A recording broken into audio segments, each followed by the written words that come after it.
Welcome to BS Session 102. For when the price of powder is too much and you want to use a thing they just started taxing. This right here has the ability with a 30 caliber clip to disperse with 30 bullets within half a second. Just when I think you couldn't possibly be any dumber. You're listening to your weekly dose of BS, ballistically speaking.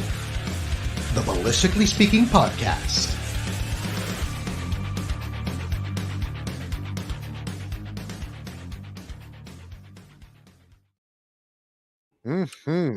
Happy Friday. Is it Friday already? I'm dressed in solidarity with everyone going hunting. My season doesn't start till the 15th where I am. We have November. It's a great season.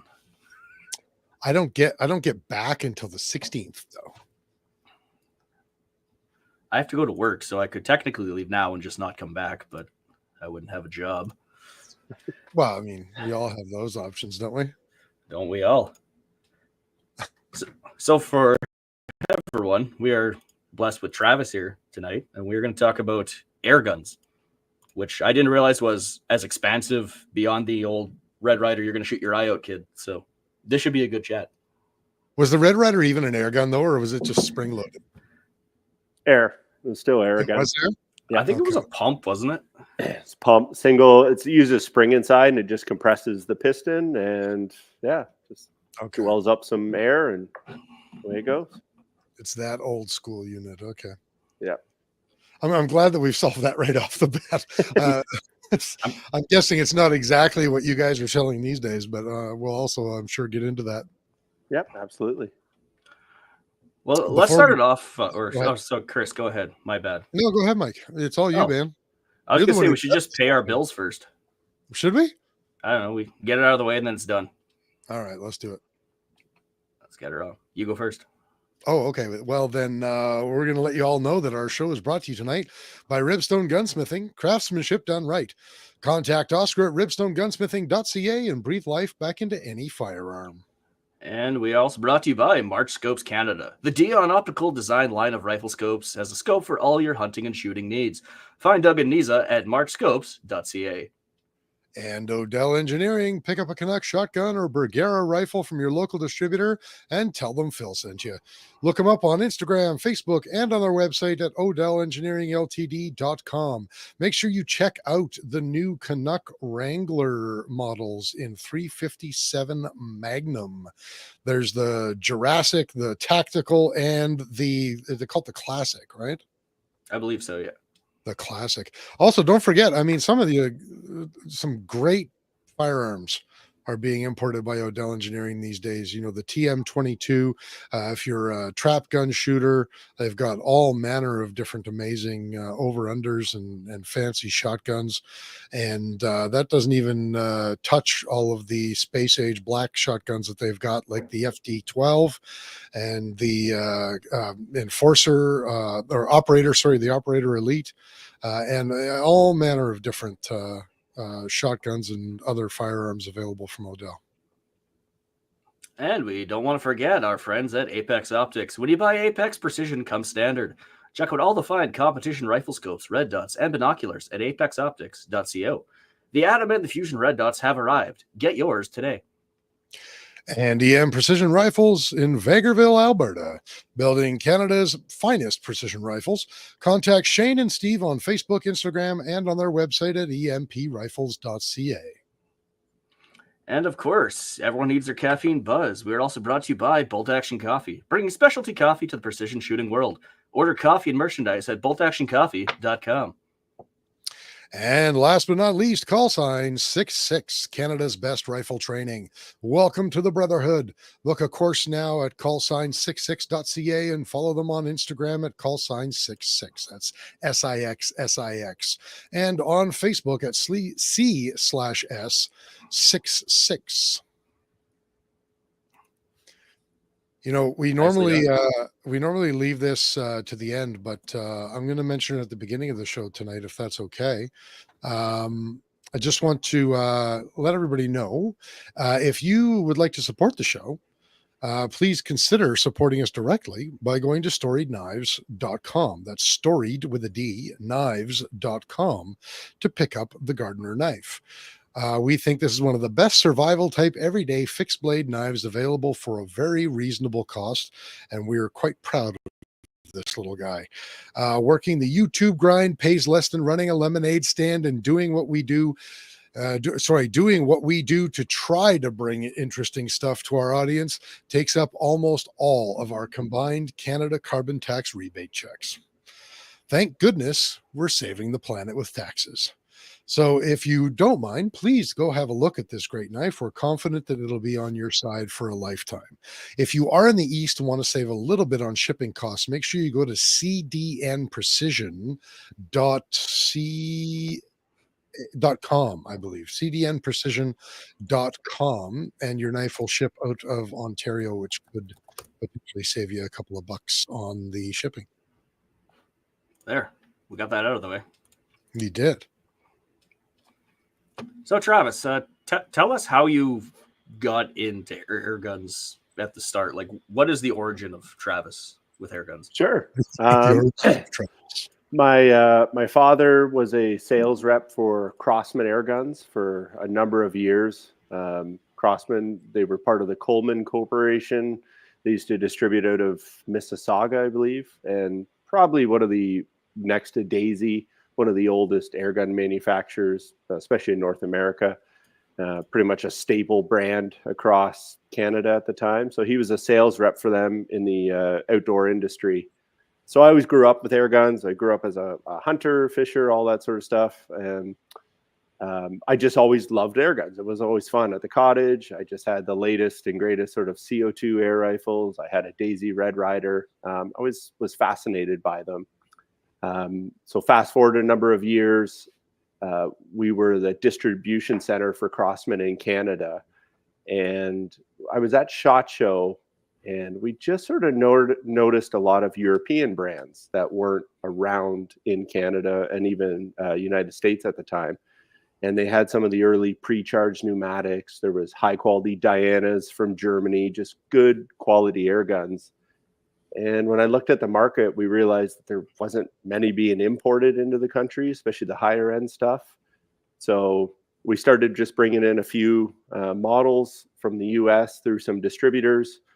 And as I traveled over to IWA in Germany, sort of the European SHOT Show, there was just a vast amount of companies. In fact, I'd say half the show was more airgun companies than there were firearm manufacturers. Really? And we started importing them, and I was going through college at the time.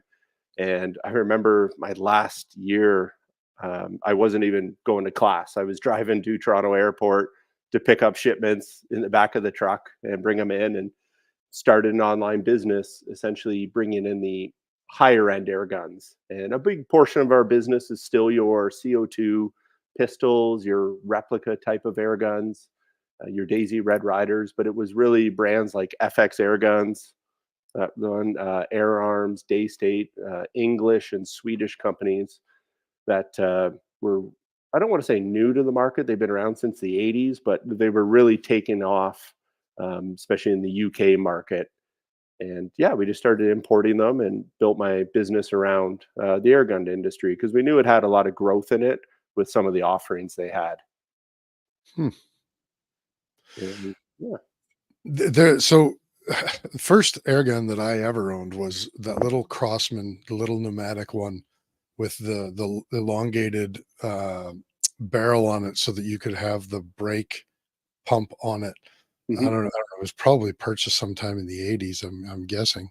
Yep. I'm sure a lot of people probably grew up with a lot of those kinds of rifles, but like, can you even get hand pump? Like, I don't know a lot about air guns anymore. Can you even get hand pump pneumatic ones anymore?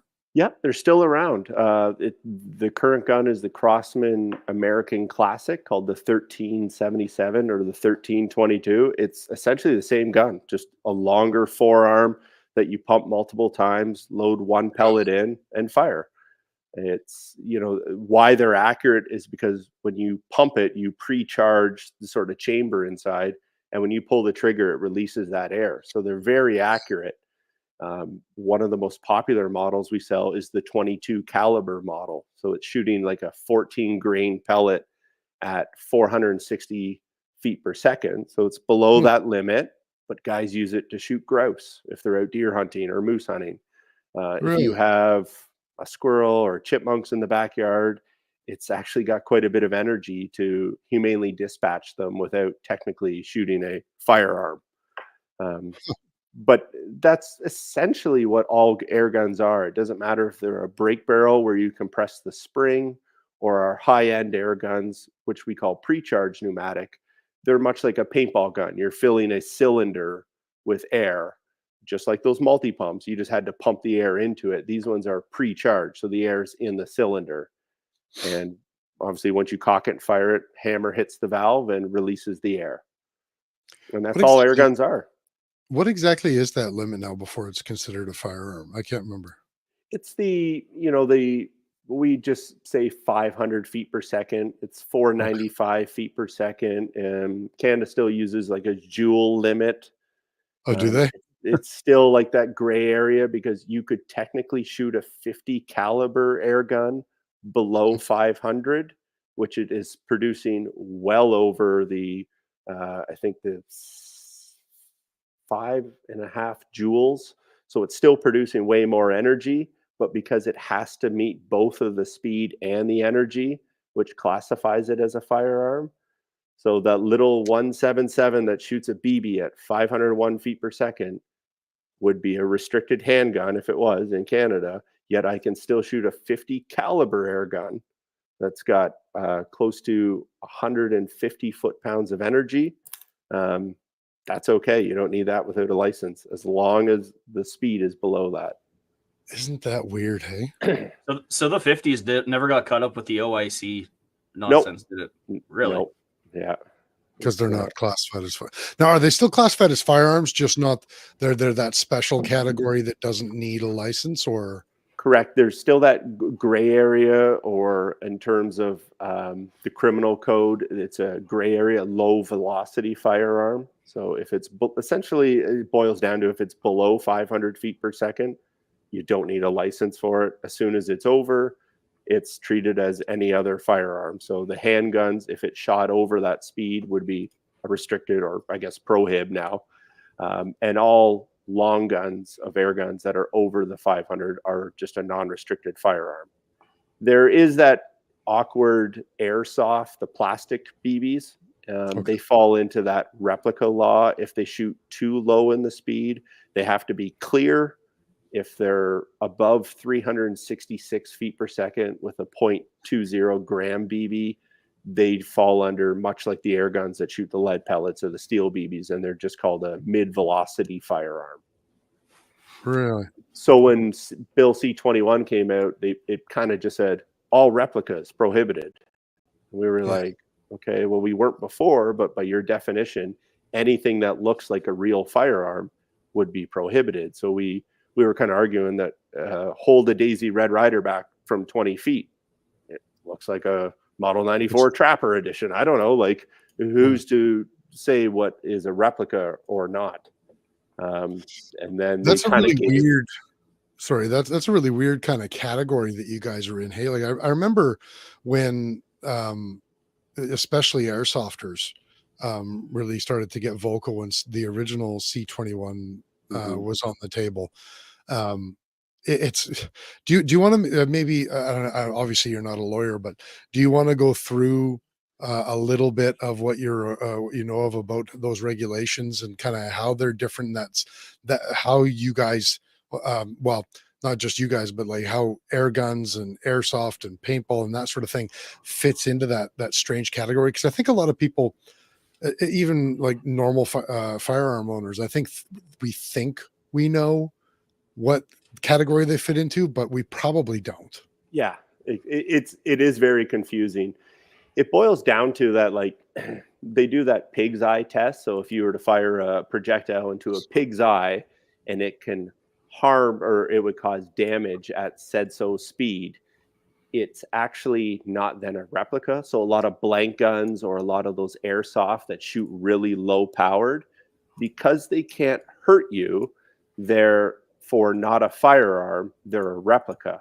But then an air gun that shoots lead pellets or steel BBs would puncture the pig's eye. Therefore, they're not over 500 feet per second, so they're not a firearm like a non-restricted, but they can also cause harm. Therefore, they're legal to own. It's such a weird. Is that really the standard? That's the standard. That's essentially what it is. They took that old phrase, like in a pig's eye, and we made it real. Yeah, and they just do it by a jewel limit based on a projectile weight.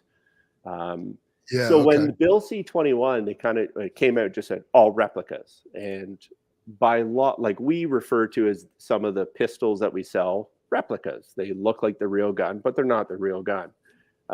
By their definition, they're not replicas because they can actually harm you. They're like a mid-velocity firearm that doesn't need a license, doesn't need to be registered or anything, but it's still classified as a mid-velocity firearm. And it's a very weird gray area. There's very few countries in the world that even go along with those standards. I know Australia has, like, I believe there's no airsoft allowed there that shoot the plastic BBs. It's just an awkward airsoft altogether. Yeah. Oh, but man. Other countries, I know Ukraine, Poland, even the UK, like the airsoft world is massive over there. They do a lot of airsoft, much like the paintball. They'll do large mil-sim games. Yeah. And it's kind of like a different category than the guys that shoot lead pellets and steel BBs, but they're still essentially air guns, even if they're the electric AEGs or whatever that use batteries to essentially fire. They're just meant to be used kind of as toys rather than as tools. Toys or the sport of airsoft is the same as the sport as paintball. Yeah. Yeah. So I'm going to recap this and just to make sure that I have this right in my head, because I'm not sure that I do. And I'm sure this isn't going to be entirely accurate, but is it fair to say that, if it's firing essentially a plastic projectile under 366 feet per second, then it's classified in Canada as a replica firearm. And is a prohibited item. Yeah. Today is a prohibited item? Today is prohibited item. Okay, but don't airsoft fit into that category? But because they shoot the plastic BBs, they're lighter in weight. So they go by grams on their projectiles. Okay. So a lot of the airsoft is if it's below 366 feet per second with a 0.20 gram plastic BB. If it fires below that, they determine that that's not harmful enough. So therefore, it's a replica. Okay. So if it's firing a heavier or a bigger projectile below 366, it's a replica and prohibited. If it's firing a 0.2 gram plastic projectile or less, I assume, then it's in its own special category of, I guess, airsoft. Airsoft, yeah. Yeah, basically.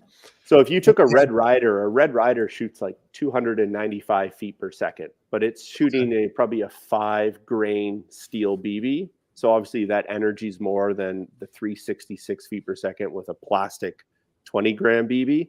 So a Red Ryder is not, even though it's not airsoft, it's a steel BB shooter, but it's legal because it's shooting a steel BB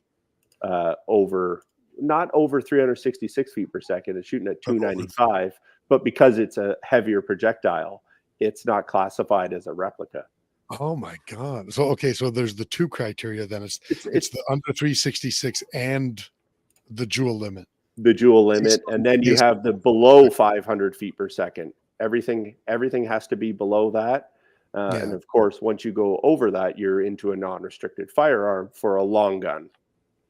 So you basically go from replica to air gun to firearm. Yes. Yeah. That's so friggin' weird. Can I throw another wrench into this discussion? Sure. Go for it. Where would something like the Hetsan Blitz fit into the equation? It depends. If it was below 500 feet per second, you can have fully auto capabilities or semi-auto. As long as it's below 500, you can have fully auto air guns. As soon as that pellet shoots over that we just say the 500 feet per second, but it's the joule limit. And they actually do it by the meters per second, but it basically boils down to 500 feet per second. Then obviously in the full auto mode, that would be a prohib. They have made semi-auto versions of it because it's much like a 22 rim fire. It's not center fire. It falls within what rim fire would be. But because it's fully auto or semi-auto, you would have to explain to the RCMP someone couldn't activate it to fully auto. So you'd have to get a semi-auto version only. It's crazy. Seems like a lot of work. It's a lot of work. Yeah. I still can't get over the fact that low velocity, I guess it still punctures a. Oh man, how do you explain that to somebody? I guess the one way to think of it is in the United States, all airsoft that shoots plastic BBs have to have orange tips. That's not a rule for Canada. Right. That's a US rule. Yeah. Their idea is that if someone was to pick up a gun that has an orange tip, they would deem it as being a toy. So you could point it at someone and shoot it. It's not going to hurt them. Right. Air guns, the exact same gun in the US that shoots steel BBs or pellets, could actually harm someone. So that's why they don't put orange tips on it, because you don't want someone picking up and being like, oh, it's a toy, and shoot it at their friend. So they have the orange tip rule. That doesn't apply to anywhere else in the world, as far as I know, other than the US. So that's not a Canadian thing. That's more of a US. Instead, we think it's a better idea that if somebody picks up what they think might be a toy, that they fully understand the relationship between the velocity and the grains of the ammunition that they're using, and that they do the mental math before shooting at another human being. Exactly. And that's why some of the airsoft, you might see a Canadian Tire Walmart, will actually be all clear. It kind of looks like, it's like, oh, it's harmless. It shoots a plastic I've seen those, BB. That can shoot really low power, and it's perceived that when you see that, it's a toy. It's not going to harm you. If you pick up one of those same guns that's all metal, looks like a 1911, and it's shooting pretty fast velocities, you're under the impression that it's going to hurt someone. Interesting. But yet we can have, so I've got I use it to practice with my Mantis. If you're familiar with the Mantis X system, it's like the dry fire system.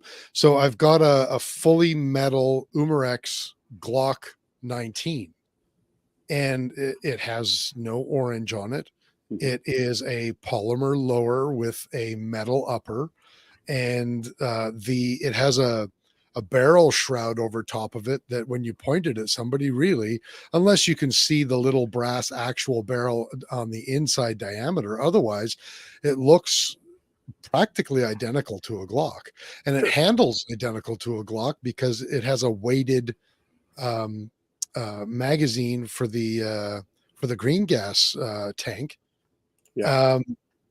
And in all other ways, shapes and form, other than the fact that it shoots plastic BBs, it looks like an actual Glock.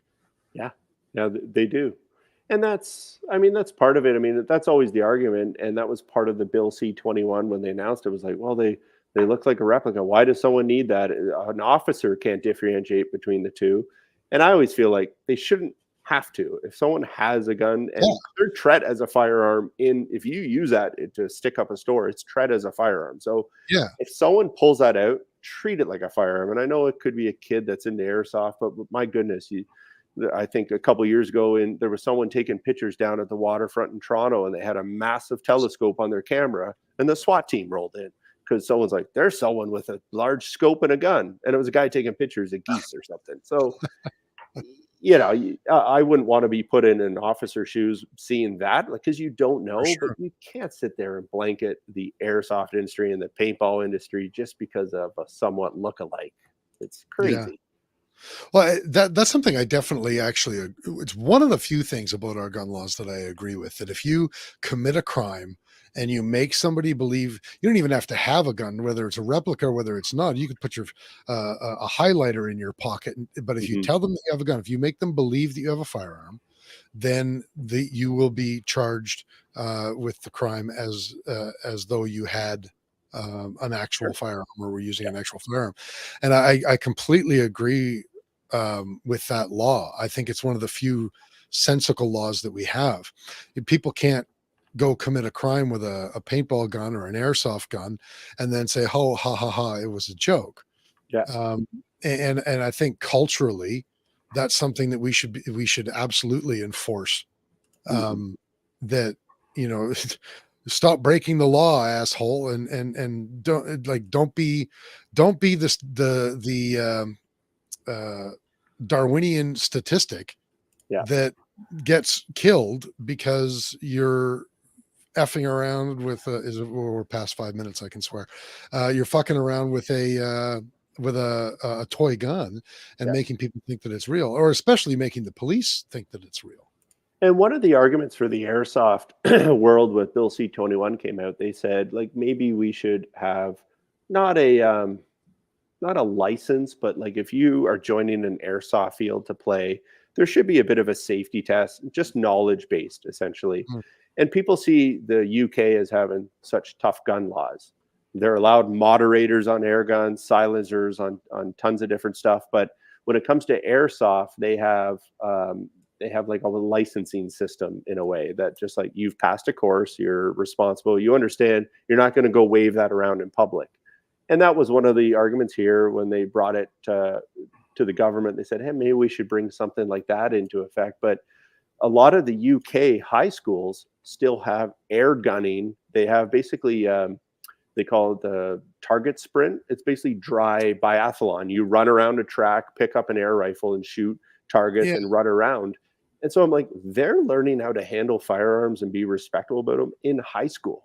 Like, how don't we have at least something of that option that just, so if a kid gets into paintball, he's already known, like maybe many of us, maybe I'm fortunate enough that a lot of us grew up with families that hunted. I mean, you learn gun safety and when I used to run around the bush with a Red Ryder and just shoot at stuff, I never once would ever point that at someone or a car. Like that's, yeah. I mean, I think that's today's world where it's just kind of gone, but it starts maybe there at paintball fields. And I don't know, you go to an axe club, they give you instructions on what to do. I mean, you don't sit there and look at everyone else with the axe. I mean, it's just simple stuff like that. So, you know, it's interesting about that. It was only, you know, the generation before you and I that they were taking rifle instruction in grade school and that sort of thing. And all of the pretty much all of the schools that I went through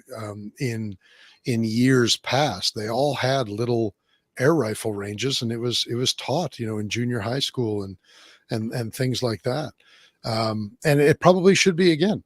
Yeah. And air guns are a great way to get people to shoot guns, to learn about the sport of shooting, whether it be Olympic target. Everyone probably saw the meme of the guy at the Summer Olympics sitting there shooting the 10-meter pistol. Like, it's just, there's a great way. There's 4-H clubs that do air gunning, cadets, scouts, biathlon clubs. Like, there's a great way to get people to shoot without shooting a firearm. And air gun's a great way to do it. Low noise level. They perceive it as being like archery. Archery generally has no bad taste to about it when people shoot it. As soon as you pull out a gun, it's a whole other thing now. So I think there's a way for air gunners to bridge that gap to people get back in shooting. And I mean, with handguns prohibited now, how do you get the next generation of people to get into shooting? Yeah. Air gunning might be the only option right now. That's a great point. And even if it were, for hypothetically, if it was taught in schools again, even if people didn't decide to become gun owners, or even if they decided not to shoot air gun or whatever outside of in school, at least they're growing up a little bit more knowledgeable about what these things are. You know, and they don't fall for a lot of the horse hockey that's flying around from governments and news agencies and whatever else. It's Olympic sport. Like, come on. We should showcase it a bit. Yeah. I remember watching it in high school. They're like, hey, Canada's up. We're going to wheel the TV and the VCR from 1964 out onto the class. We're going to watch biathlon on like half a screen. It was great. I think biathlon still gets some of the biggest views, and they'll never show you the trap shooting or whatever in the Olympics. You never see that going on, but you'll still see biathlon. I'd just like to mention that in 1964, everybody was using the tiny little, four-legged, round kind of televisions. Nobody was wheeling those things in. That was, Everyone joined in the gymnasium for a view. yeah, exactly. Yeah, that's real, man. I had no idea.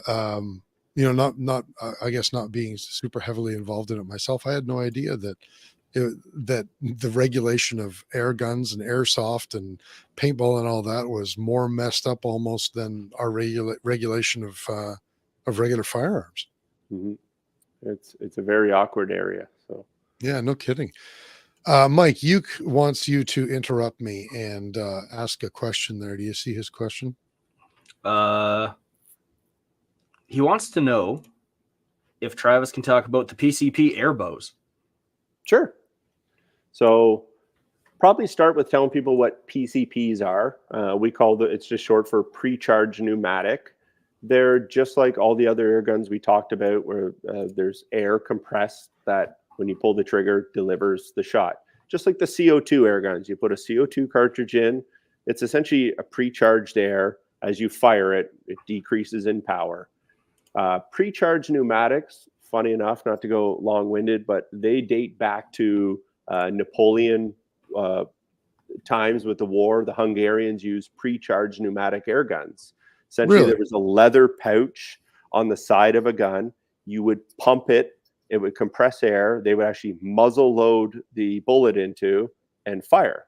They called them ghost guns back in the day. And it wasn't until they progressed on powder, but Napoleon famously called them ghost guns because guys were dropping on the battlefield. They weren't seeing a muzzle blast, and they were actually quicker to load than old muzzle loaders in the day. Lewis and Clark used an air gun on their expedition across the U.S. as well. So it actually dates back a long time, but you're essentially pre-charging air into the gun. So a modern PCP is like a paintball gun. So instead of CO2, we're using compressed air, typically from a scuba tank. There's little compressors, or there's glorified bicycle pumps. You just manually pump air into the gun. You keep air in the gun all the time. So gun with a certain size reservoir would get 60 shots, and then you'd have to fill it back up. And the benefit of pre-charged air is that it's very consistent, unlike CO2 that just drops in the shots because it's a liquid gas. So pre-charged has a lot of benefits to it. And the air bows are just like any other air gun. Instead of putting a pellet or a projectile in, you're essentially loading an arrow onto the air chamber. And when you fire it, it just exhausts the air and pushes the bolt out. Are we talking like regular crossbow bolts? Yeah, they're just versions of them. Some are built a little bit different, but it's the carbon fiber arrow, depending on the length, and they're as accurate as any of the crossbows on the market nowadays. So now, how does that go in terms of classification? Because technically, it's funny a bullet. thing is, it's an air gun because it fires a projectile, so it's not considered archery. But Right. because all of them shoot below 500, at least for now, that projectile is below 500, so you don't need a license to buy one. But you would need a license and below 500. Yeah, so that gun is extremely deadly. I mean, they're shooting water buffalo, they're shooting deer with them in the U.S., and I think some of the Canadian provinces can use them during a gun season, but don't need a license for that one. But you need a license for a break barrel. Like, let's say you're shooting at like 450 feet per second, isn't that pretty comparable to what a regular string crossbow is firing at? Yeah, exactly. Crossbows right go up there. higher. Well, some of the Crossbows are higher. Yeah, there's some at like 520, 505 right now, but because they're string powered, they're not a barreled action, so therefore they're not an air gun. But the air gun ones, as long as you can't put a pellet or a bullet down the chamber to shoot out, it's firing the arrow through a different barreled action. So that's hilarious. I mean, I'm glad, but I mean, what a distinction without a difference, hey? Yeah. And I was telling Mike earlier that I don't agree that an air bow, like a gun that's shooting air out, shooting an arrow, should fall under an archery season. Like, there's no string. It's not archery to me. But a lot of the northern U.S. states have allowed them during their archery season for vets or people with disabilities. They're so much safer. They're easier to cock. Like, you don't have to cock it like a crossbow. So I get why it's why take someone's ability to hunt and harvest food away from them just because they have a disability. So an air bow is a perfect example. You just pull the arrow off if you need to decock it, and you just decock it like a regular firearm. So I think there's reasons to look at it for certain hunting seasons, but here in Ontario, if they suddenly allowed it, I would say then make it during our muzzleloader season, or because you technically load it from the muzzle.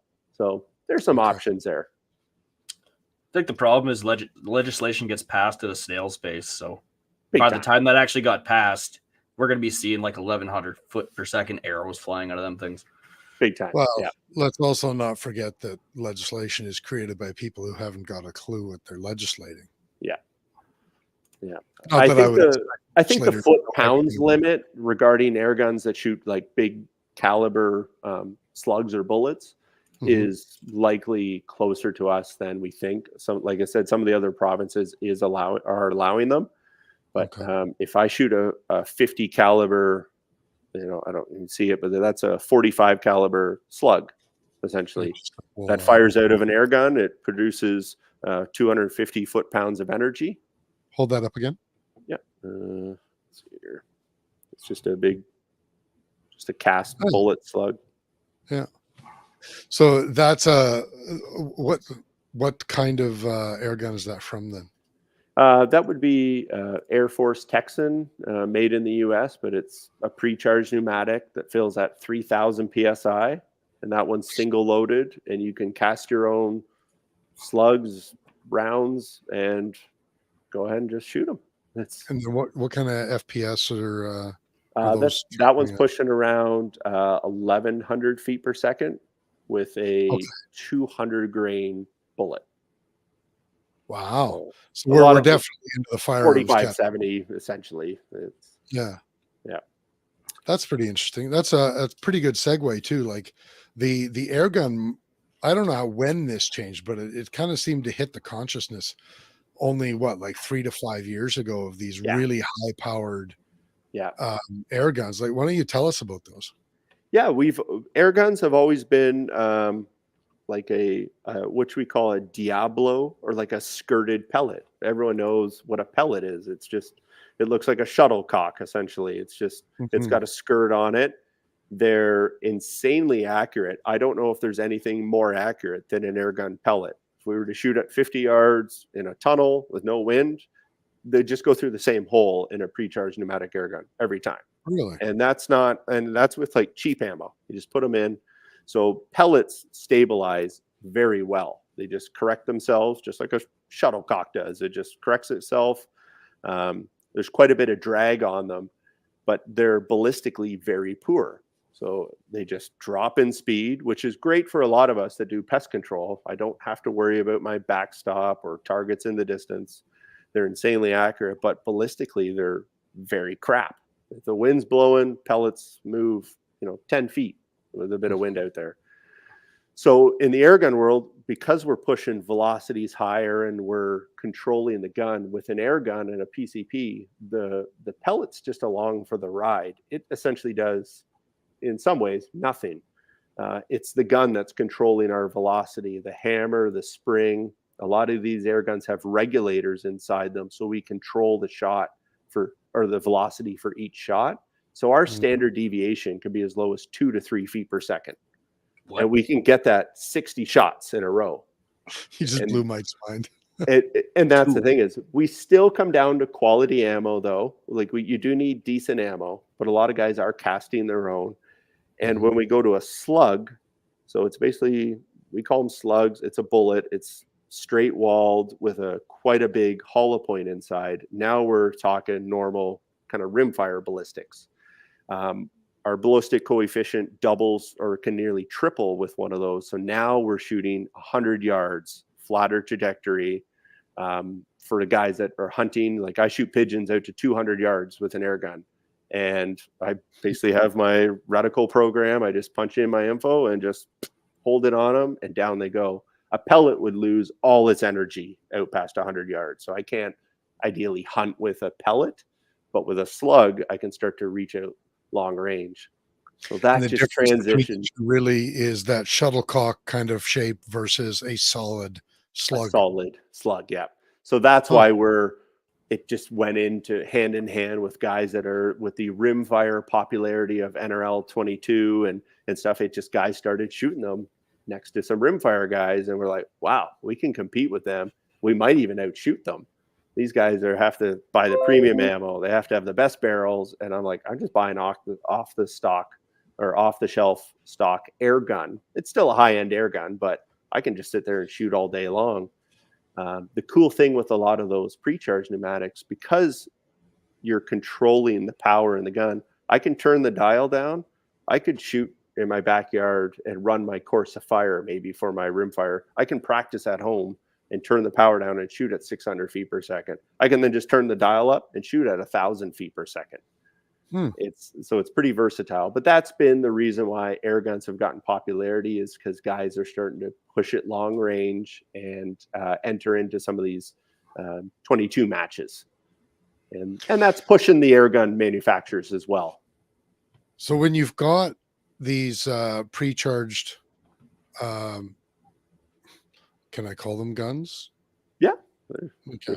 So when you've got, I was going to call them units, and it's like I'm going to call them something. So when you've got these pre-charged guns, and you're, obviously dialing your feet per second would be no different than, doing reloading and loading lighter or heavier rounds, or loads, I should say. But again, not knowing anything about these things, are they single shot, and how do they recharge the tank? Yeah, pellets always have to, kind of the one downside to them, they always have to work off a rotary system. Like BBs can work like a spring power, but pellets, because of their shape, you can't like load them into a mag.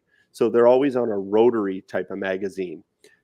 Some of the guns have up to 24, 28 round magazines that just slides in the side of the gun, and they're all like a side lever. So every time you cock it, you just index the next one in. There's the odd semi-auto air gun. Once again, the efficiency and accuracy typically drops in them because of you have to rotate that pellet and then load it into the chamber. Pellets, because they're such a soft lead, I can just squish the skirt. There's nothing to that now. So you have to watch that. But that's what kind of makes them accurate, because when you're cocking and loading the next one in, you're placing it right into the barrel, and the air comes up at that speed we're optimized for, and just sends it on its way. And if I'm getting a little too much speed, a lot of the guns have adjustability. I can cut that back a bit because I don't want excess air blowing out behind it. I can minimize that. So it's like hand loading, but I just have to fire over the chronograph and go, I'm going to adjust it down. Fire a bit more. Yep, there we go. There's my number. There is some unique air guns in the market that instead of using basically a hammer and a valve to open up to let the air out, they actually use like a jet system, a hammerless valve. So basically the air, when you pull the trigger, it exhausts through little jets that push it down. And that's allowing some semi-auto options, but and there's some electronic air guns hitting the market as well. Meaning they're using like a piston system to charge? Like air? A solenoid system. So when you cock it, you're not pulling a hammer back. You can just pull the lever back and cock it. The gun has a built-in chronograph.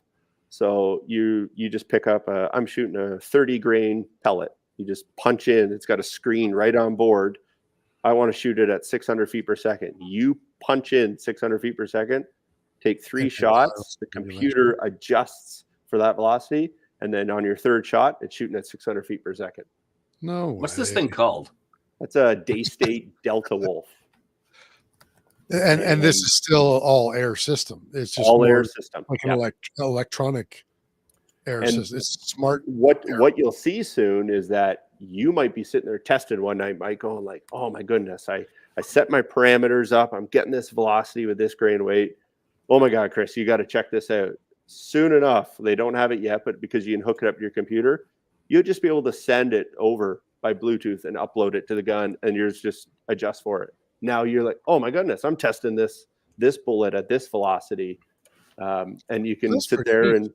and that's where I've gotten some customers that are long time, reloaders, or they're big into, they've built guns, they've done all that, they're kind of bored of it, they're sick and tired of buying, Ely match ammunition. They're like, I don't know, I'm just looking for something different. And an Mhm. air gun allows you, if you're a tinker, to fine tune the gun. You can make it do whatever you want in terms of that. You're not adjusting your ammo and your hand loads. The gun, like, the ammo's there. You just grab it, put it in. You're Yeah. tinkering with the gun to get that deviation perfect, or the speed perfect. Like, instead of shooting at 960 feet per second, what does it do at 965? That same gun could shoot that same projectile that speed. Good luck hand loading and adjusting it by only 5 feet per second consistently. Oh, you're gonna That's- cost me so much money. No, yeah. That's really interesting, especially when you're well, really where it's, I think, most interesting is when you're comparing it to rimfire, because the biggest problem with rimfire is the inconsistency of rimfire. Yeah. And that's really what you're solving with the air rifle is the inconsistency of it, and not just going and making it as, say, consistent as a center fire cartridge. It sounds like it's even more consistent than your average center fire cartridge. Absolutely. And When you've got center fire reloaders that are hoping for an SD under 10, Mhm. and you're talking about SDs of 2 or 3. Yeah. And the guns are so easy to adjust. Say you travel to a match out to the West Coast, you're up in the mountains, elevation changes, like, you could run that gun, your gun shoots dialed at said speed with this grain bullet. So now you've gone out there for a match. You can shoot the gun over a chronograph and go, I got to get back up to or get back down to this number if it's shooting too Mhm. fast. It's just a little bit of trigger time on the range to adjust your hammer or maybe your regulator pressure, and you can get back to that speed and everything lines up correctly. You're not now, well, I got to, accommodate for this elevation and this air pressure. You can really fine tune them, which is That's the super exciting interesting. part. It's also a headache too, because it's kind of like, what did I do wrong? Should I change this? Should I change that? And that's the rabbit hole that guys are on right now. I mean, I But could pull the any same rabbit PCP air hole gun off is, the shelf and shoot yeah. pellets. I could shoot pigeons to 50 yards with almost any PCP without doing anything. But that only goes so far. Like, they're like, what can we do further? Well, isn't that the eternal question, though? Yeah. So when you're talking, so you mentioned earlier, like a 45 caliber bullet at 1100 feet per second, are air guns at this point in time, are they getting anywhere as close to, say, for example, a 30 caliber bullet traveling at that 26 to 2800 feet per second? Nowhere near. And that's Yeah. the limit of air. There Yeah. was, for a number of year, guys that we call big bore. So if you're a 9mm and above, we just call those big bore air guns. There was guys years ago, they were shooting out silhouette matches to 300 yards. They were actually putting helium in their air guns. Helium is, I think, right to the number. It's like, I'm going to get this wrong. I think it's like 30% quicker than air. So if your gun was traveling at whatever speed, helium travels that much faster. So they were actually loading helium into their air guns to get those velocities. Is helium as consistent, though, in things like temperature and that? I think it's actually more consistent than that, but the problem is it's the cost, and It's very expensive. it's just not practical in a way. But you're going to have that limit. I would say the rim fire is pretty much our limit, because I can shoot a 30 caliber at 1,000 feet per second, but I'm using so much air. Now, back to your original question is, how do I refill them? What's the air efficiency like? And the problem with the big bore air guns, it just requires more air to push that heavier projectile at said speed. So we don't want to walk around with a huge tank, but that's how we refill them, is through these scuba tanks or SCBA bottles. Right. So a smaller caliber air gun in 177, 22, 25, and even 30, a lot of guns, you can probably get 60 to 200 shots before I need to refill, depending on the gun. Once I start pushing past that, I do need to refill quite a bit more. Out of what size tank are you getting that many shots? Probably like a 580 cc air bottle. How big is that? I would say pretty much like a paintball bottle. Yeah, probably about that Oh, long. okay. Yeah, it's Well, that's quite a bit. That's quite a lot of shots. now my PRS gun. I don't have it with me. This one's similar, so this is from FX Airguns. It actually uses an MDT chassis that they actually built for it. Yeah, I was going to say that looks like an MDT. And what they've done is a lot of the air guns, the bottles are either hanging off the front, or it's a separate tube, or it's a bottle on the back. Okay. FX Airguns has built the air tube around the barrel. And what's kind of neat is that No pressure way. actually tensions the barrel. So we're eliminating the vibration and that barrel whip in the shot, because there's essentially, 300 bar, close to 3,600 PSI pressure around that barrel. So it's kind of a design element as well. But this gun, if I was shooting a PRS match, I'm probably getting about 15 shots and I got a refill. So And that's up like a 20-inch barrel or so, something like that. yeah, that is a 700 millimeter barrel. So probably close to 28 inches, around there, 26. But that gun is designed for PRS shooting. So the thing is, you're shooting your one stage, and you're going to refill after that stage to bring it back up. Right. It's practically all self-contained, just like a regular firearm. Yep, absolutely. So what kind of a cost is somebody looking at retail for that FX Airgun, for example? That one's like $3,000, 3,400. Yeah, That's no different than a regular PRS rifle. no, That's actually cheaper than some of the PRS rifles. Yeah, That's true. Yeah. and that's with an MDT chassis. You can buy that same gun that's not in that chassis of the walnut stock on it for $1,500. That's really not bad. Yeah, that's super interesting. I haven't even been looking at our chat because I've been engrossed in this conversation. But there's a couple questions here from Uke and Bending. I think that we should catch up on them. Well, just going chronologically, Ukes wants to go you to go over that jet system a little bit more in detail, but I don't know. Well, maybe let's do that and then we'll come back onto track, maybe, because that was a little while ago that we were talking about that. But I don't know exactly what he's looking for in more detail. But do you have more detail with the jet systems? Yeah, I'm not fully versed on them. There's very few guns. If you want to have an absolute blast on YouTube, you got to watch Airgun Leshy videos. Airgun is a guy from Russia. He makes these incredible air guns. He's always been unique in his designs. He has basically a foldable rifle. It's semi-auto. It uses a jet system. So instead of a hammer and a spring firing and hitting a valve being mechanical, this uses, when you pull the trigger, it punches this air system that allows the air to fire through jets. And you can change the size of the jets on how much air comes through. So depending on the jets that you have, it allows the different amount of air through it. It's very unique. They call it like a hammerless or a jet system. It's very cool. What you lack in them is like really light triggers. A gun like that, I mean, you could set the trigger to, you can't even touch the safety, will go off. Like, you can bring them down to the ounces if you want. But like a hammerless trigger, you're pulling and it's pulling the lever to let the air through. Mm-hmm. So you give some sacrifices up with them, but you can bring in those semi-auto elements and just uniqueness. But there's some incredible videos on YouTube of the Airgun Leshy, and you have to watch them. It's a blast. So that's Leshy, Leshiy, right? Yeah. Okay, so I put a link to his YouTube channel in the chat there. The cool thing with a lot of and that's what got this air gunning very popular, was the YouTubers, like kind of everything. But because a lot of the pellets and slugs are sub 1,000 feet per second, a lot of guys are filming them through their scope cams. And some of the guys, when you see them shoot pigeons at 150 yards, you'll see the pellet or the slug hook in.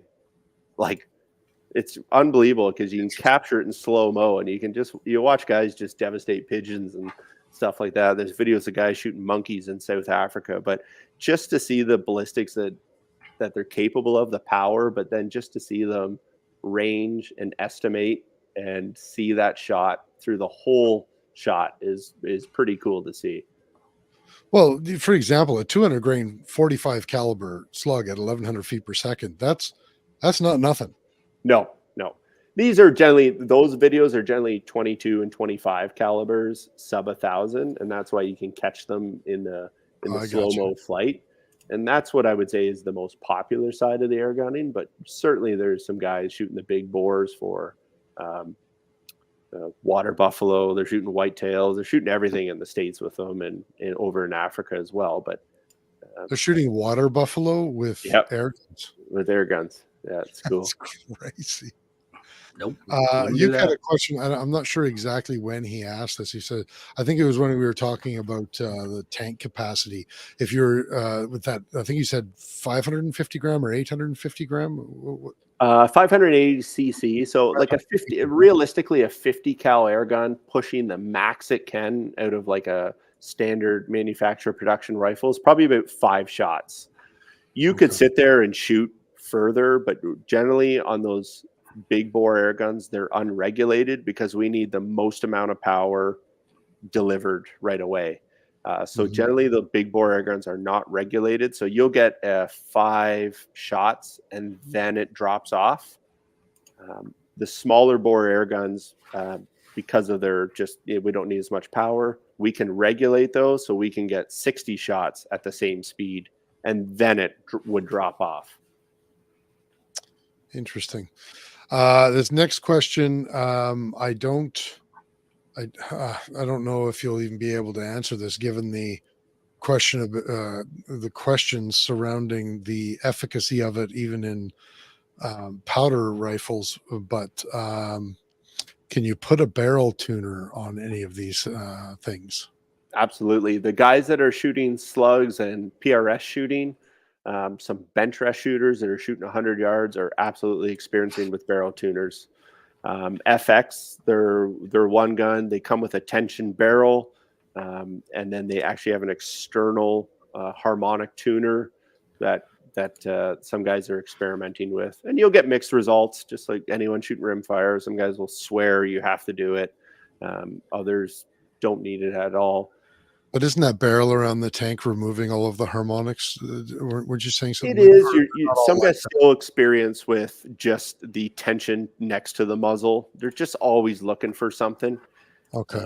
There's some airgun events, the Rocky Mountain Airgun Challenge. The winner at 100 yards, I think it was 20,000 US.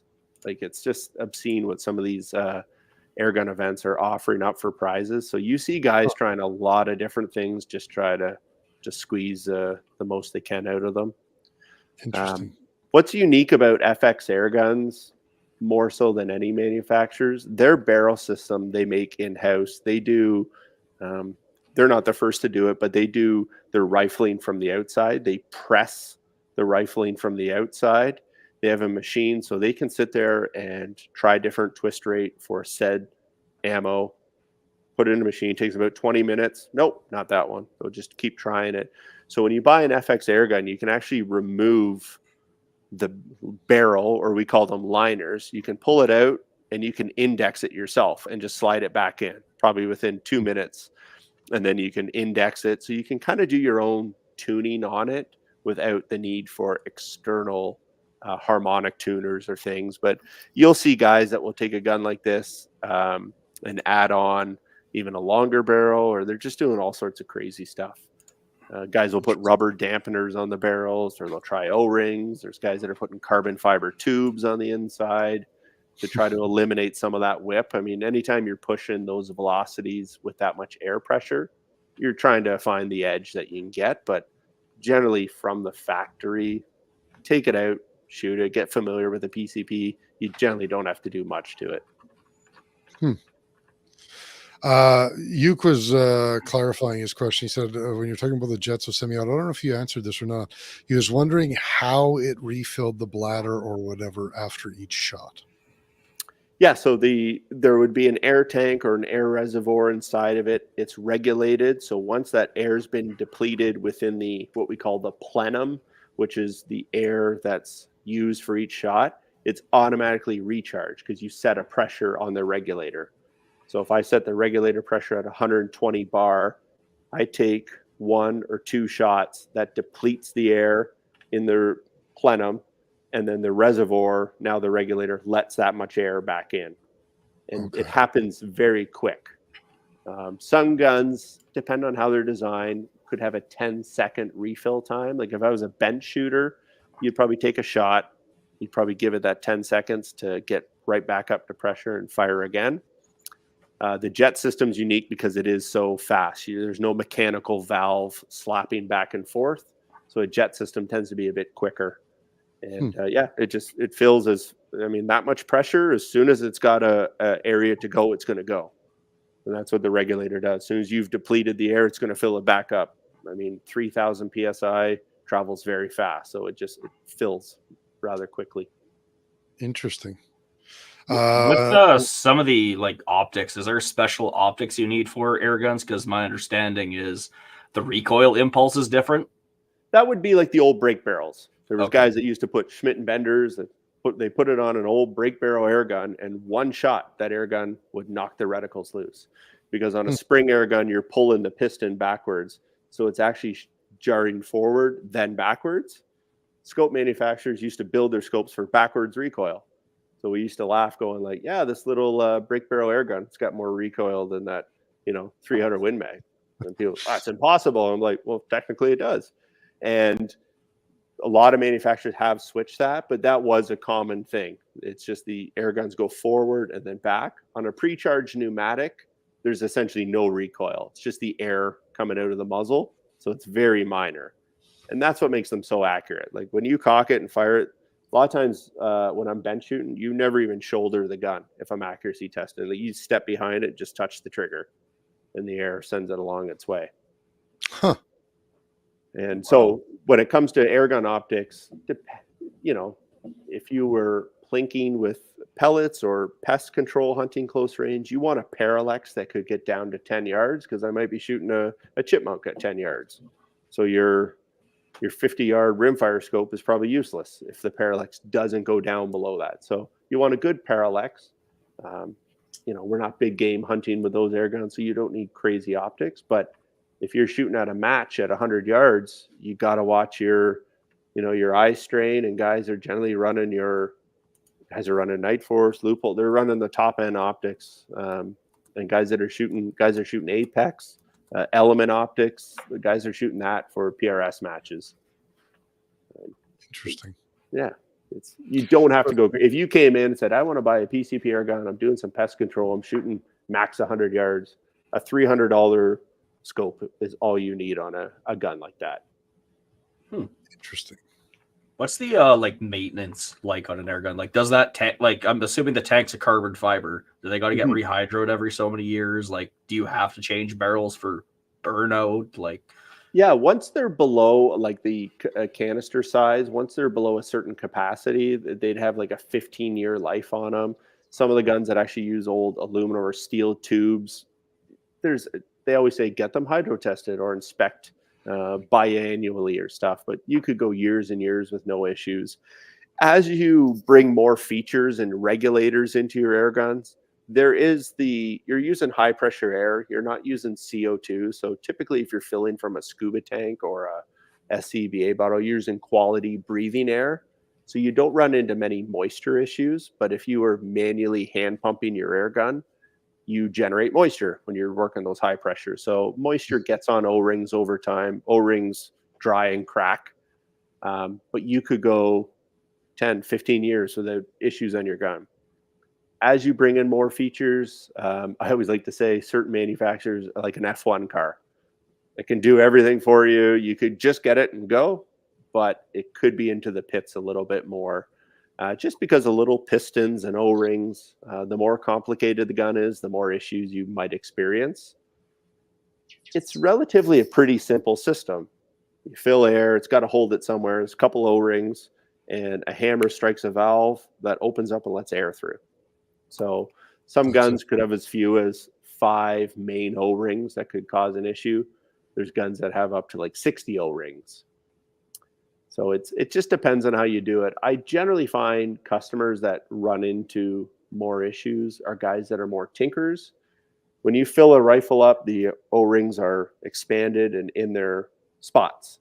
When you degas the gun because you're working on it, now they've restricted, then you fill it back up, restricted, and then over time, one of those O-rings are just not going to seat or they dry and crack out. I have a couple of air guns on the rack that are, one's 15 years old, it's still sitting there with air in it. It just, the O-rings are in their place. There's no reason for it to ever move. So I bet So you if you I can was leave to, them charged. you always leave pre-charges charged. Okay. If I was to go and release the air out of that gun, I bet you if I went and filled it up, one of the O-rings would probably break because it's so old. It's just, I'm sure it's as hard as plastic. I've taken O-rings out of guns that you just break in your hands and you would think it's plastic, like a Delrin plastic, but while they're in place and they'll be they're good in to go. place. So a It's lot of them, kinda I like, don't want to say you're never going to run into issues, but yeah. I find the pre-charge, especially in the high quality stuff, are kind of few and far between in terms of repairs. It's kind of like those O-rings are kind of like magazine springs in that regard. It's Yeah. not, the old wives' tale of you can't leave your magazine loaded. It seems that that's not really the issue anymore. It's the unloading and loading all the time, the constant compression and decompression of the springs that causes them to wear out. Same as what you're saying with the O-rings on the Yeah. Do you call them tanks or bladders? Tanks? I call them tanks. Yeah. Yeah. Tank. Air tanks, reservoirs. And then Bladders. on the barrel question, Mike, is generally if we're shooting pellets or skirted pellets, most of these air gun manufacturers are using Lothar Walther barrels, or a lot of guys are using CZ barrels on the check guns. Pellet, there's no powder buildup. There's lead dust that would accumulate, but generally the rifling is so fine compared to a centerfire rimfire barrel that, like, there's guys that have thousands and thousands of rounds for an air gun and have never shot out an air gun barrel. You might see the odd guy online that does post and he'd actually get confirmation from the barrel manufacturer, like, yeah, it's toast, but that is extremely rare. And when it comes to maintenance on them, a lot of times we just wipe through some ballast oil, pull through a couple patches, and then a couple of dry ones, and then let it up with 5 to 20 shots, and you're back in business.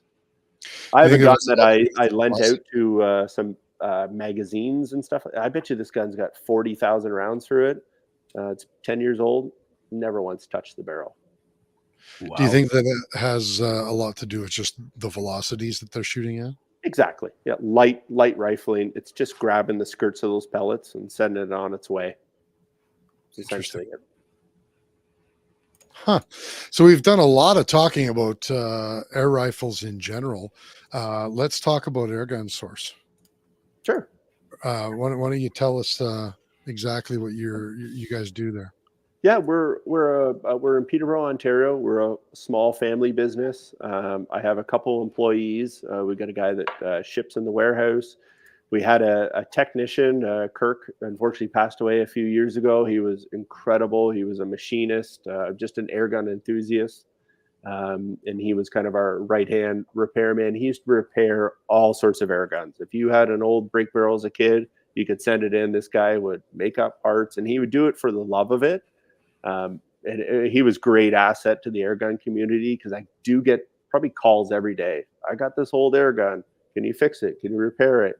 And most of the time, like a lot of stuff, it's like, no, it's not worth anyone's time to repair that. Mm-hmm. So he was a big asset. But yeah, Airgun Source, we're primarily an online business. We do have an office here in Peterborough. So if customers want to set up an appointment to come check out an air gun and learn more, you can purchase from us. And we do just air guns. I don't really do the airsoft, the 6mm plastic ones. That sport of airsoft is generally different. So we do all the steel BB, lead pellet sort of air guns. And I always like to say we specialize in the high-end air guns. That's what excites me the most, is the guy comes in looking for a Cabela's break barrel air gun. Like, we have a couple of those. I can tell you why you don't want to waste your money on them. Unfortunately, like if you said, hey man, I just want to shoot a couple of squirrels and get my kid shooting, it's a perfect gun for that. But if you come back to me and go, oh, this trigger it's tough, the scope is like $20, I'm like, yeah, that's what they are. Like, I like to get guys into precision air guns, and that's the best part about them. And so, yeah, we service the brands we import and ship across Canada. And what what brands are you guys carrying? FX air guns from Sweden, I would say, is kind of the front runner in terms of air gun development out there. We do air arms from England. They have the best spring air rifle in the world. If you're looking for a spring air gun, instead of breaking the barrel, you pull the lever underneath. Everyone might remember the Dianas where you cock them from the side or something, but it's hands down the best spring air gun in the world. $900, and it's the last spring gun you ever need to buy. And then we do Day State, which is also out of England. They have some fantastic air rifles. They've been around for a number of years. They've always been like the Rolls Royce of air guns. Just stocks are Italian made, top notch. They're the company with the electronics in it. We bring in Airgun, and there is a lot of air gun companies from the Czech. There's a number coming out of China, which are making very quality air guns. So we pick a few that we can get into Canada, and hopefully, they're going to be quality enough to sell without many issues. I've seen some companies come and go. The number one issue we have is almost every air gun manufacturer, their guns have silencers built into them, and then they use external moderators. I think other than Australia and ourselves, every country's allowed moderators on air guns. So a lot of these companies build them inside the guns. Obviously, we can't have that in Canada. So we have to request to the companies to make it without them. We have to show the RCMP that it doesn't have a silencer. So it can really delay the release of a new product. So we can't have, what if it's shooting under 500 feet per second? Doesn't matter. Still prohibited, yeah. Really? Yeah. Man, we're dumb. Do they actually add that much sound suppression to an air gun? Like how a lot can just a hollow can drastically reduce the noise, and so a lot of the air guns will have stacks of baffles inside, and then they put an external moderator on, and a lot of times you can just hear the valve hit, and it's a ting, and it goes out. You can hardly hear anything. Dulling the sound of all that air being released at once. Exactly. Now, with ours, if I'm shooting a 22 caliber pellet at 900 feet per second, it's kind of like a paintball gun. That discharge of that high pressure air is released. We're still subsonic. You could sit there with no hearing protection on and plink all day long. And a lot of those guns, like I said, have adjustable power. So I can turn it down if I'm shooting in the backyard. I can turn it up. When you're outdoors, it's still very quiet. But when you see some of the videos, and I've been to the States and guys have shot their air guns with moderators on, it's just like, are you kidding me? We can't have these. You can literally sit there and you can hear the pellet just hit the backstop. You don't even hear the gun go off. Really? And it's remarkable. I mean, like in England, you have to use moderators on your air guns. So you're not disrupting, if you're hunting around farms, you're not disrupting all the animals. Yeah. And just, I guess, close proximity of people, it's just kind of like, you got to have one. Well, that's been the big argument, even with suppressors in general, is that they avoid the nuisance of people from kilometers away hearing your pastime. It's weird that you know what? It's too many people watch too many movies that have created legislation. Yeah, all those air gun assassins walking around. Yeah. And so when the companies that we import, like we have to look at like what's the support? I mean, we've dealt with some Turkish companies. They make some pretty cool air guns. But I've imported them in. I've put the money up to bring these guns in, and you open it, and it's like, oh man, it's like I got to check every one to make sure it's not leaking air. And then I get a gun, and I want it in the walnut, and they didn't send it in the walnut. And it's so for as a small business, it can be difficult to. You have to bring in a certain amount in order to make it worthwhile. I have to look at the market in Canada, going like, is it worth it? I mean, that's a cool air gun, but to bring in 10 is not worth my time. And air gunners, like a lot of shooter sports, it's a hobbyist sport in a lot of ways. So if guys want a certain air gun, I'd love to get it to you, but it just doesn't make sense. The hoops we have to get through to get it listed on the FRTs, to do all the stuff we have to do. And then all of a sudden that company's gone in 3 years. And we might get stuck with the warranty on it. And Is that happening quite a lot? These manufacturers are just popping up and yeah, I would say like FX and like the solid ones are here to stay. They've been around since the 90s. probably a lot in China, a lot in Turkey, that sort of thing. They're kind of popping exactly. up. I've seen the same gun come out of Turkey from 5 different factories. You're walking at Chacho and you're like, wait, I've seen that. Wait, that's that same one. It's like, so that sounds familiar.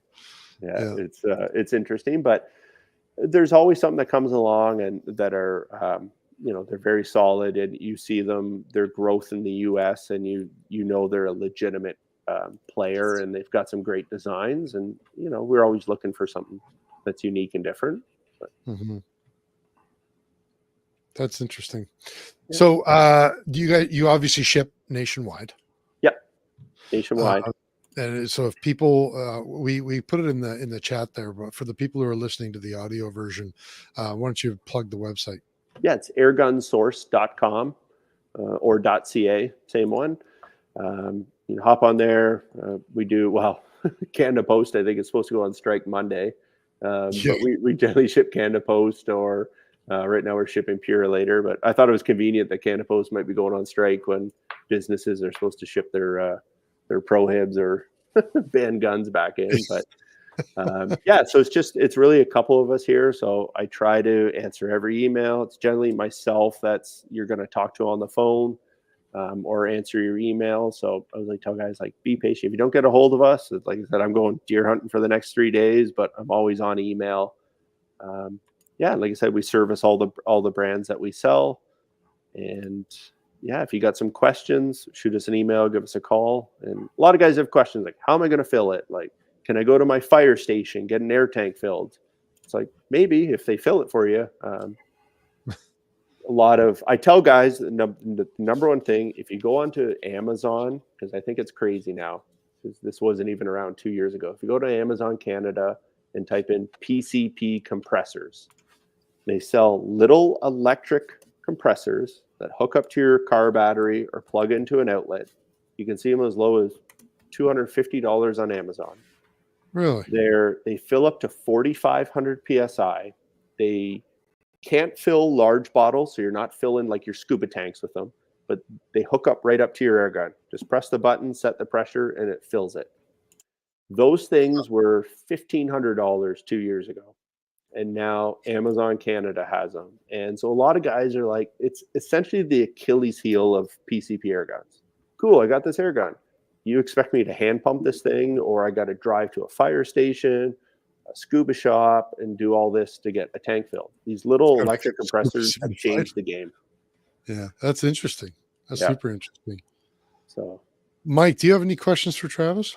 No, I think we covered most of them. That was the highlighted ones that I was thinking about. If the other thing to check them out, if you're like, geez, I'd like to shoot one of these, check them out. There is quite a few guys in the CRPS, the Northern Rimfire series, and some NRL matches that are shooting air guns. They've been allowed into the Rimfire division in 22 cal. So if some of your viewers that are the accuracy nuts and want to see how they compare and compete and the functions, I check out a couple of the Facebook groups or whatever to see if anyone's that are shooting these air guns at the events. It's the best way to see them in action, because you're probably not seeing them anywhere else. That's ultimately, you go to your local gun range. There might be a few guys, but it's certainly growing. And PCPs, I mean, like I said, we do the CO2 air guns, we do the little Red Riders and some of the spring guns, but the PCPs are the most exciting part of the air gun world for sure. We do need a new acronym though for those types of guns. Every time somebody says PCP, I'm just like, what are we talking about again? It doesn't. It's too well entrenched. Just air guns, I guess. I guess so. Air guns. Pre-charged. That's only 2 syllables, right? The pre-charged. So if there's one thing that you want people to know the most, or one thing that you would say is maybe the most misunderstood about air guns, and you like people have to know, what is that? I think I think a lot of times it's the fun factor. I get my kids shooting. I set up water bottles. My 11-year-old daughter can pull out one of those CO2 handguns. She right now in this current government, she'll never be able to own a handgun. She can't take mine. She can't get mine. She's done with them unless something changes. So I get them. It's that fun factor. I can just sit up there and get my Glock BB gun. I can shoot the water bottles. I can run a little IPSC course. She can do that. That fun factor of air gunning, kind of where we all started, is still there, and it's plinking. I mean, I love these long range precision air guns, but plinking is still one of. I mean, give anyone a 22 rimfire, it's still a blast. So air guns fall among that. You can sit there and turn the power down. You can cut the heads off dandelions at 40 yards, low power, no hearing protection. Don't worry about your backstop. That same air gun can probably outshoot most of your rim fires out to 100 yards. So I would just say that fun factor is there. And pellets, 500 pellets is $15. For like match grade pellets. Match grade pellets. Slugs start to jump up, probably around $24 for 2 to 500, but for certain slugs, but generally pellets are still a hell of a lot less expensive than we all love trigger time, right? We all love shooting. So I say just go out and buy a CO2 gun, buy a Red Ryder even. They're a blast. I mean, just to sit there and blink at pop cans, it brings you back to being a kid again. And I think you start to see the value in some of these high-end air guns too, because you're like, man, I can blink in my basement during the winter months. And then that same air gun, you can go out and practice for your course of fire if you're a rimfire shooter.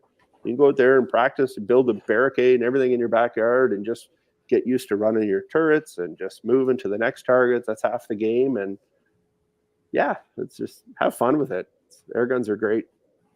I already know what I want to buy. And it's not the most expensive thing, but you have the Umarex Mauser full auto blowback. That is amazing. They got the Luger blowback too. They got the grease gun. I mean, so a lot of those air guns are always there. Like they're a blast. When you say Mauser, are you talking like he's got a broom handle Umarex? Yeah. Semi and full auto BB gun. Yeah. Oh yeah, there it is, right there. Oh, hang on a sec. Okay. Because like for me, it dumps all the BBs full auto. That's incredible. Yeah. Just so people can see it. Yeah, that's cool. Right there. And it's where did I see it? $189 only. Yeah. That's incredible. Oh, I'm still going to look at the other nice high-end stuff, but that just kind of, I saw that and I'm like, that is, because we can't own any of the cool prohibs. I would say one of the coolest things to check out, if you go to our categories and then go down, there's a paintball and self-training, self-defense. This has been one of the biggest things, and you might have to go to pistols. You talking about the... Yeah, it shoots powder and rubber balls, that very first one, or even the other orange one. These have been massive in the last little while because people walk their dogs north of Toronto. These coyotes are coming in. Once again, you got to be careful because you're now carrying a weapon. But these things fire 50 cal rubber balls or powder balls, and they have a quick piercing knob, so you just hit it. And it's marketed as a self-defense sort of thing, but this is the same as the Burnas, Burma. Yeah, they've just gotten very popular, and some people are shooting them just for fun, but it's just one of those things that. Well, hang on a sec here. What is the legality on these powder ones? Because I thought that they were can't have pepper. Powder's okay. Oh, so it's just like a chalk round, basically. Yeah, So is the idea that it's just like a bit of an eye irritant or eye irritant? Yeah, and they're developing a new powder ball that's got actually a metal outer surface, so it hits harder and then releases the powder. So it's it's kind of like a wallop. So I get calls every day for these going like, would this stop at a home intruder? And I always I don't know. I just hate going like, well, if you use that, it's treated as a firearm.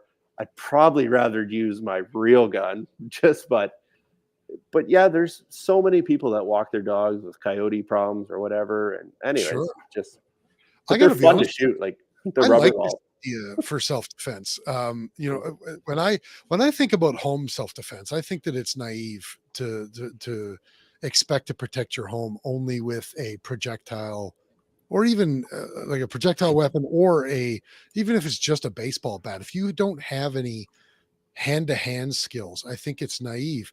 And I think that these little things are kind of perfect. Like if you understand how to use the gun itself Mhm. as a battering weapon, and you can just like blast it. Like if blasting a couple of rounds at somebody doesn't deter them and make them run out of your house, then that's when you'd rely on like hand-to-hand self-defense, and you've Yeah. got a little bit of a bludgeoning tool, self-defense tool in your hand at the same time. But I got to be honest with you, a 50 caliber round at 485 feet per second, that's not going to feel good. Yeah. Oh, no.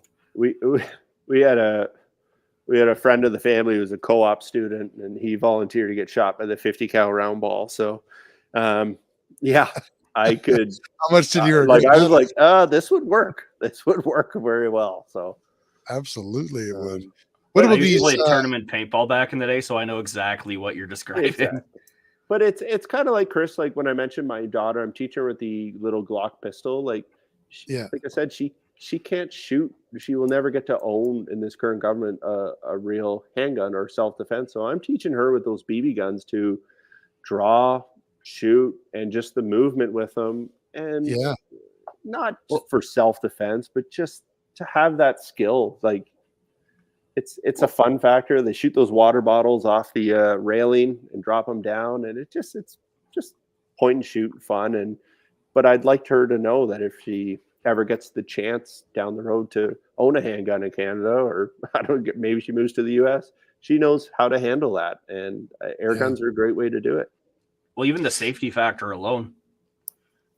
You yeah, for accidentally sure. let a round off way over there, it's not as bad as letting off a round to 9 mil off into the hills. Absolutely. Absolutely, yeah. So, what about these little 43 caliber paintball markers? Are they similar to these ones that are marketed for self? Like, no, because these are 50 caliber, aren't they? These self defense. They do operate the same way. You can shoot paint out of them. There is powder and rubber balls for them. They just always seem to be very difficult to get those projectiles, but they're The 40. marketed with the rubber balls as being a law enforcement. You can see the blue for training reasons. Yeah, But a lot of guys do note it's kind of like the 50 cal. It's a great self defense one. They in the U.S. they sell the pepper balls for them, which yeah. unfortunately we don't get here. But yeah, That's really interesting. That'd be a great one. Yeah, like even pepper balls for wildlife deterrent, that would honestly be a game changer because pepper spray sometimes doesn't work downwind. no, Well, what sort of I mean, we're talking about a handgun. I mean, an actual handgun. You don't want to be going particular distances, but with, for example, 485 feet per second with a 50 caliber round ball, what kind of accuracy are you expecting at, say, 25 meters you out know of the what? gun? Obviously, the shooter's going to play a major part with a handgun, but Big time. But it's kind of like one of the paintball guns at that distance. Like if you're on at a body size object, there's no reason at that distance to miss here. You're yeah, not precise shooting, but I mean for that close range self defense, as a point and shoot, I feel it's on par with really anything that I shoot. yeah. So And yeah, they are legal to carry in the bush. yes, you can carry it in the bush. Because you're target Our shooting. firearm laws in Canada, if they caught you on the Toronto TTC with one Oh in your yeah, coat you pocket, concealed that's a weapon no go. for sure. If it Yeah, was in your backpack, tucked away, and probably in a case or something like that, Case. you're probably Yeah. okay. It's just yeah. common sense. Yeah, it's whether they're going to slap you for a concealed weapon or not. Sure. If you were in grizzly country walking around with one of those, I don't think if they ever stopped you, they'd be like, "Hey, man, you can't do that." Yeah, in town, it's the same as carrying something like this. If it has a purpose other than as a weapon, you're probably okay. But if the only reason you're carrying it is as a weapon, which if you're carrying a 50 caliber, air call it, handgun. call it a paintball gun or whatever. It's hard to claim that that's for anything other than to use as a weapon. Yeah. That's interesting. One last question here before we're done for the night. John Bergen wants to know, do they come in a 68 caliber marker launcher? So one of those models that you had up there, sorry, just pulling up, there is like a big, almost looks like there's a big revolver there that is in 68. It's up This a bit sucker here that looks further. That's like a a Taurus? 50. Oh, that's a 50. Yeah, it almost looks here. right there. Yeah, kind of like the Joker from the original Batman sort of thing. But yeah, that one's, and a lot of those guys use those ones for paintball. There's guys that play this. Like I said, we're not big into the paintball world, but there is guys that do use pistols only or carry those as a sidearm too. So how does this work? 230 feet per second in a 68 caliber. This is legal simply because of the joules angle, or Joules, and because it's the paintball, and it could be argued that doesn't closely replicate a known firearm. That's I don't know, it comes pretty close to a Blackhawk or something like that. The double barrel paintball shotgun. I'm digging that. Yeah, what? Cool too. What? Yeah. What? Yeah, go back to paintball. For your audio listeners, please go to on Airgun Source. I should have those back in about a week or two, but yeah. That's incredible. There's a good YouTube video of a guy who's like running around a paintball field with the paint. He like looks like the Terminator 2, and he's just like shooting it from the hip, and he's popping and he's walking. He's not even running through the field. He's just walking, loading, and shooting, and it's pretty sweet. That would be fun awesome. For paintball for sure. Yeah. Oh, measly 200 feet per second though. That's pretty neat. That's pretty cool. Well, what a world, man. Like, just when we often talk on the show about how varied and cool the firearms industry is.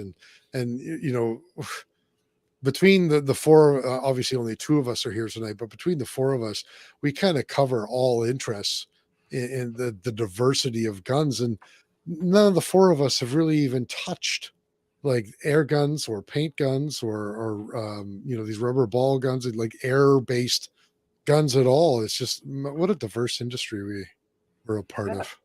I think like shooting to me. I mean, it doesn't matter what it is. I'm not a big sporting clays guy, but like if I go out and friends are shooting, I'm like, oh my God, this is great. I should probably do this. It's just anytime you're shooting, it's fun. It really is. But especially when you can pick up some of these things, like you got some of these on here, $160, $200, $299. Like that's a lot of fun for not a lot of money. Yeah, big time. Yeah, that's crazy. Well, thanks, Travis. This is I got for the people listening to this and stuff. Like I said, I'm away for a few days, but I got a discount code for anyone. I'll leave it good till the end of the year.